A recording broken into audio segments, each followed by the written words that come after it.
With Ukraine's drone army scouting at and behind the front line, they often spot a position revealed by troops going back and forth to the location, making the drone to stalk these troops for a better target. Seen with multiple ammunition depots.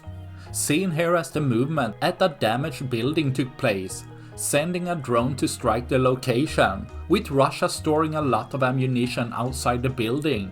The reaction of the strike is immediate, causing a large explosion, destroying more of Russia's resources, leaving less for tomorrow.